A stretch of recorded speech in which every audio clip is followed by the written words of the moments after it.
안녕하세요. 시원의 동산 강태환입니다. 오늘 이 시간에는 아토피에 대한 해결책, 아토피를 어떻게 해결할 것인가에 대한 문제를 가지고 같이 나누는 시간이 되도록 하겠습니다.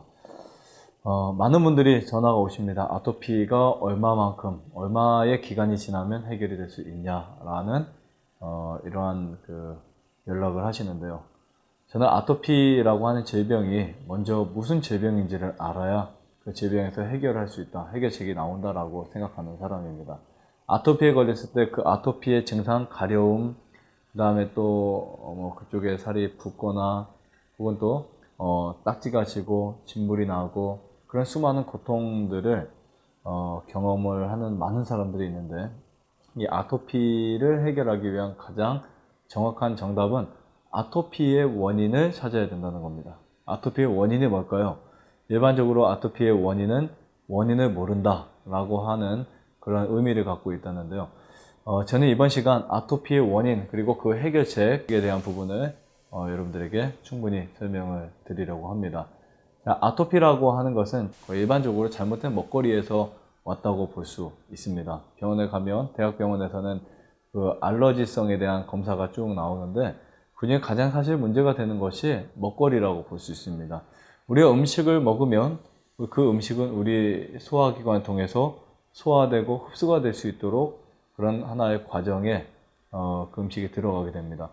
그러면 그 음식이 소화되고 흡수되는 과정에서 음식의 질에 따라서 우리 소화관의 반응을 우리가 알게 되는데요. 우리가 소화가 안 되는 음식이 있고 잘 되는 음식이 있는 것처럼 아토피를 유발시킬 수 있는 음식이 있고 유발시키지 않는 음식이 있습니다. 물론 그 몸이 나빠지면 아주 조금만 먹어도 알레르기에 민감해지고요. 몸이 건강한 사람들은 그나마 그 음식들이 처음에 큰 문제를 일으키지 않을 수도 있습니다. 평생 아토피를 유발할 수 있다고 생각하는 음식을 먹었음에도 불구하고 아토피에 걸리지 않는 사람들도 있습니다만, 그렇다고 해서 그것이 안전하다라고 하는 말은 아닙니다. 왜냐하면 아토피에만 걸리지 않더라도 다른 질환에 걸릴 수 있는 확률이 아주 높기 때문입니다. 저는 아토피의 가장 위험한 음식이 바로 우유, 계란, 고기, 동물성 단백질이라고 생각합니다. 그리고 아토피의 위험한 환경은 바로 도시, 매연, 공기, 스트레스의 환경이고요. 그래서 때때로 음식과 이런 생활이 바뀌지 않으면 아토피로부터 자유함을 얻을 수가 없게 됩니다. 일반적으로 아토피에 걸리게 되면 몸이 아주 가렵습니다. 그 가려운 정도가 그 아토피의 병의 그 크기에 따라 다르지만 심한 사람은 잠을 꼬박 새는 사람들도 있습니다. 그렇게 아토피에 걸려서 일상생활에 많은 문제가 닥쳐오게 되면 사람들은 그것을 해결하기 위해서, 즉 증상을 해결하기 위해서 병원을 찾아갑니다. 찾아가면 병원에서 할 수 있는 것은 그거밖에 없죠. 스테로이드를 주거나 항히스타민. 그래서 아토피의 원인을 찾지 않고 그 증상을 없애기 위한 방법을 굉장히 많이 찾습니다. 아토피를 해결하려면 위를 바꾸고 소화기관을 바꾸고 간을 바꿔주어야만 합니다. 그렇지 않으면 아토피가 해결이 될 수 없습니다. 디톡스 라이프 힐링을 2주 경험한 많은 아토피 하는 분들, 그리고 또 일주일을 디톡스를 충분히 하고 일주일을 보식했던 많은 분들이 치유될 수 있었던 이유는 몸속에 독소가 빠지고 그 원인을 해결했기 때문이라고 저는 믿습니다. 지난 수년간, 십수년간 이 센터를 운영해 오면서 그 프로그램을 통해서 해결된 많은 분들을 보게 되는데요. 심지어 온몸에 아토피가 꽉 차 있더라도 그 프로그램을 잘 이해하고 실천하는 많은 분들이 아토피로부터 해방을 받았습니다. 흔적도 없어진 분들이 많이 있습니다. 그렇다면 이 아토피의 원인을 해결하기 위해서 반드시 먹거리를 바꾸어 줘야 되는데요. 우리가 먹는 동물성 단백질이라든지 우유, 계란에는 우리 몸속에서 정상적으로 소화시키지 못하는 단백질입니다. 그래서 우리 장에 들어오면 그것들이 독성 물질이 되고 간에서 해독을 할 수 없고, 그러다 보니까 그런 그 독성 물질들이 알레르기성을 일으킵니다. 사실은 알레르기가 소화관에서 시작된다라고 볼 수 있고요.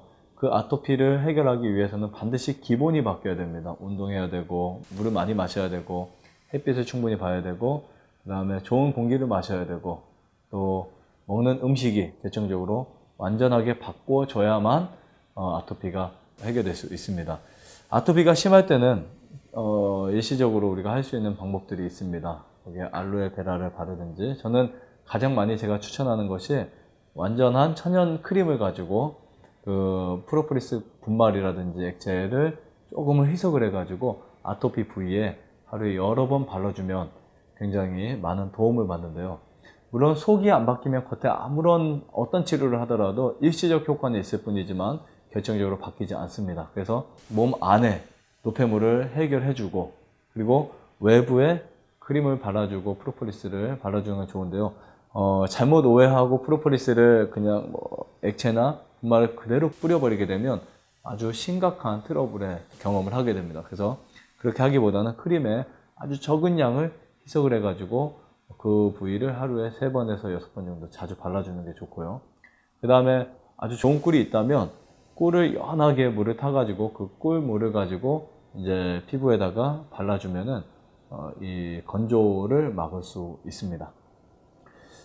가장 중요한 거, 고기, 우유, 계란 반드시 끊어야 됩니다. 이것을 끊지 않으면 어떤 것을 해도 낫지 않고요. 이 아토피는 일시적으로 많이 회복되고 호전돼 보일지라도 그것이 뿌리째 뽑히지 않으면 평생 고생할 수 있는 질환이기 때문에 주의할 필요가 있습니다.